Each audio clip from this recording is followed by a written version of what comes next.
Tonight, I actually brought some people with me to sell the importance of these programs that you're about to hear about. The Alive at 25 we've been a part of since 2012. We were at the forefront of all that throughout the state, and we're one of the lead agencies that continues to push this program out, and it really does help the young drivers understand some of the hazards that are out there. So at this time, I'd like to have Officer Sieverding come up. He's one of our instructors, and they meet monthly with individuals, and they push the curriculum out and help them become better, safer drivers. Hello all, I'm Officer Sieverding. Like Chief Fry said, I'm one of the instructors. Alive at 25, the age group we focus on is 15 to 24-year-olds. That age group of people, the teens and young adults, are more likely than any other age group to be involved in crashes, vehicle crashes, including injuries and death. This age group in the country makes up 14% of all drivers, yet they cause 27% of all crashes. So that's almost double the crashes that they make up for. Every year, almost 11,000 people in that age group died in vehicle crashes, and it's currently the #1 killer of people in that age group. And of those young adults and teens in Idaho, 31% were not wearing seat belts in the deaths. So some of the things we focus on Alive at 25, and the main reasons for these accidents are speeding, impaired driving, cell phone use is a big one, other distractions in and outside of the vehicle, inexperience, lack of awareness, risk-taking, too many people in the vehicle, and then failing to buckle up. So what Alive at 25 is, it's a 4.5-hour free class that we offer at the police department monthly. We have 2 instructors that teach each class. We have 4 instructors total at the police department. It was developed by the National Safety Council. We encourage MPD officers while they're on the street performing their duties, including responding to crashes and citing violators. We encourage them to speak with the violator, whether it be an infraction or a misdemeanor. On the actual citation, we have come up with a sticker that goes on the back of their citation, and it basically outlines what they need to do to sign up for Alive at 25. And part of that is contacting Erin Tomlin at her office, and she'll talk about more of that in a minute.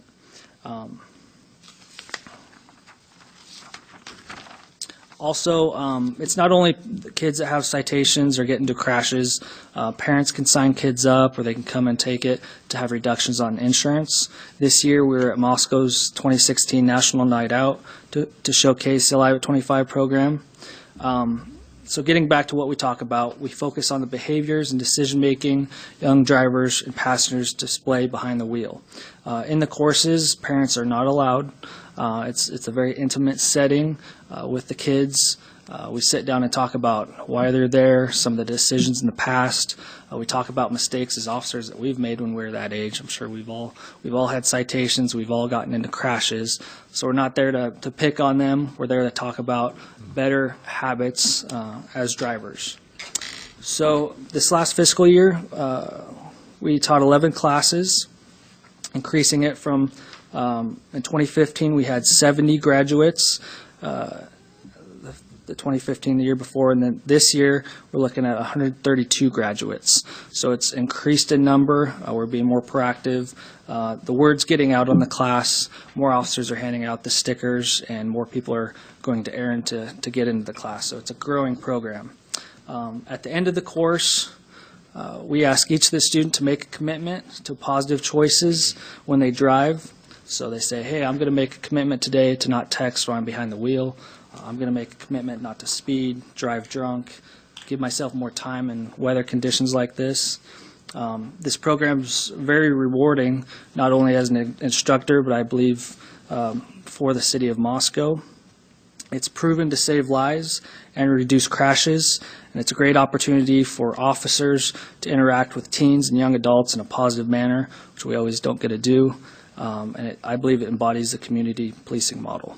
So I'll now have, if Aaron could come up and Hey. kind of talk about, Officer Sieverding, before Yes. you turn it over to Aaron, I got a Yes. question to ask you. I want to Absolutely. make sure I got this correct. If I'm not mistaken, you said something about 31% of these kids between 16 and 30, or 25, 31% do not wear seatbelts. Is that correct? Is that well, what you said? what that Or what that was that- statistic is of those Idaho young adults and drivers or passengers killed, only 31% of them were wearing their seatbelts. So 69 were not. Correct. Wow. Yeah, that's a huge. Man, And that's something we really focus on and drill into these kids is, you got to wear your that's a seatbelt. stunning, for me, that's a stunning thing. I mean, I just would have never thought in God's green earth it would have been that big of a percentage. Wow. So that's a big deal. I sure appreciate the work you guys are doing on this. So anybody have a question for Officer Sieverding I have a before we turn it question. over to Aaron? Kathy? With the driver's ed program, do you all, is there any kind of dovetailing that works with the driver's ed teaching that happens? Right. So at this point, so driver's ed, when they're young, they're 14, 15, they do driver's ed, get their driver's license. And then it's after that, they can come take the class, whether they sign up, they can sign up to have the insurance reduction, or their parents can sign them up, or they receive the citation. Yes. Well, really what I was asking is, do you give the information to the driver's ed instructor to pass along to the students? We haven't, and that's a great idea that I'm aware of. But yeah, that's a great idea. Thank you. All right, thank you all. Thank you, Officer. Hello, Aaron. Hello. How are you? I'm well. How are you? Thank you for having me. I am just going to follow up a little bit on what Chief Fry and Officer Sieverding were talking to you about. Now, Aaron, before you get going too far, why don't you tell our audience, because we're on TV, just exactly who you are and what you're doing, what your job function is, so that everybody will know you. Like we all know you up here, but let's let everybody else know what you do. Sounds good. So I'm Erin Tomlin, and I'm the city prosecutor here in Moscow. So I work in the legal department, and a primary function of my job is to prosecute misdemeanors, infractions, and things like that. So I've been really involved in the Alive at 25 program in that capacity.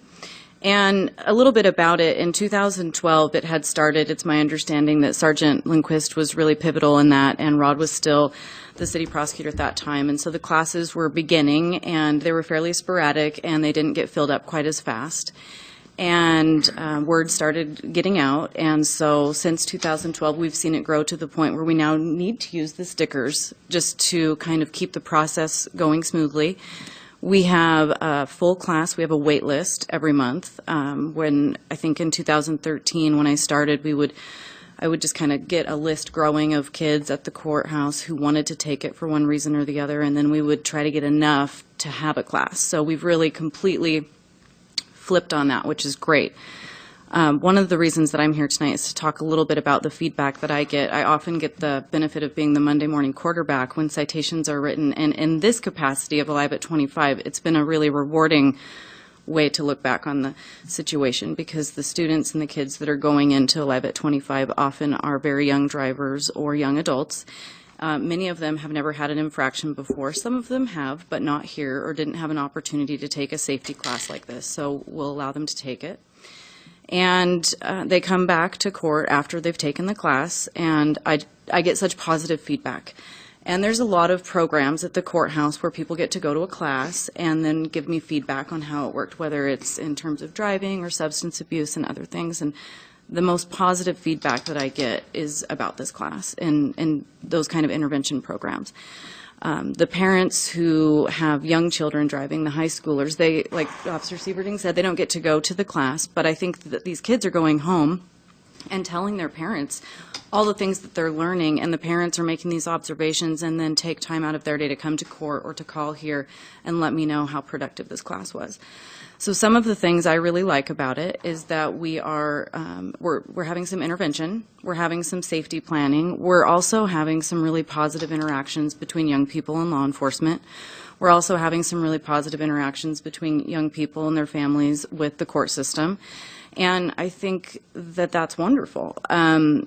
I think that the stickers, which were initiated by the Moscow Police Department, was a brilliant idea, because we, as you saw the numbers, we've almost doubled our attendees in the last year. And so it got to be a little bit bogged down with phone calls of people saying, can I take the class? I heard about the class. Or the court clerks would have people come in with an infraction or a low-level driving misdemeanor, and they would be like, should I send them to the class, Aaron? And so we were just kind of playing phone tag with literally over almost 100, and I think it was 132 kids this last year. And by kids, I mean people from the ages of 14 to 24.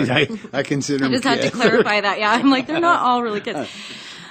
So the sticker was just brilliant because it allows the officers to make that initial referral right there on the street because they're the ones running the driver's checks.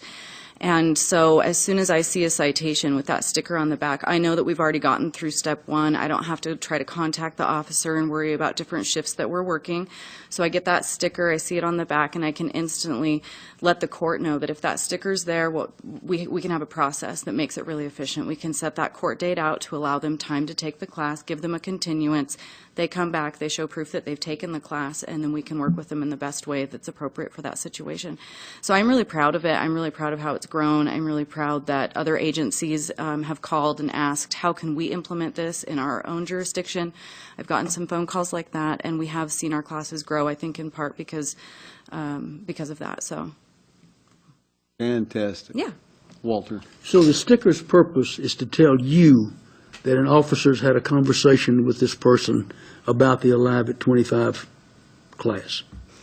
That is one of the purposes. If I see the sticker, then I know that they've already cleared a background check in some respects, if you will, or that the officer thought they were really cooperative or they would benefit from it.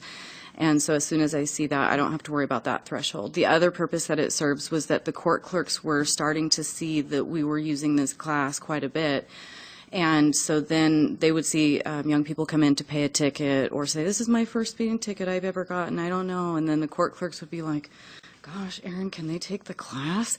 And so I was getting calls from them as well. So now it just became this symbol to everyone involved, including myself, that once this sticker was on there, it kind of took the guesswork out, which was great because that was inefficient without it. And so, yes, but also it helps other people too. Okay, thank you. Thank you. Good. Thank you, Okay. Aaron. I think that's fantastic. Yep, thank you. What we're doing with that. Awesome. So that's all we have tonight on that topic. As you can see, I'm very proud of the instructors that we have, and they come out and they put their time in and they put effort into educating. That's really what this is about. It's a learning process. Well, the good thing about it, Chief, is it's an education process for all of us, and it's so terrific that we're doing these type of things in our community. I think that is a big deal for all of us. So, with that, I guess we need to have a motion to approve the Moscow Police Department to participate in the Alive.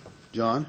Yeah, I would make a motion that we approve the Moscow Police Department to participate in the Alive at 25 law enforcement curriculum program for the fiscal year 2017. Second. Okay, we got a motion by John and a second by Gina to approve the Moscow Police Department to participate in the Alive at 25 law enforcement curriculum program for fiscal year 2017. I'll start to roll with Walter. Aye. Aye. Aye. Aye. Aye. Aye. Thank you very much, Officer Silverding and Aaron, for all the work and everybody else, Chief, that's in the department that works with us. This is absolutely awesome.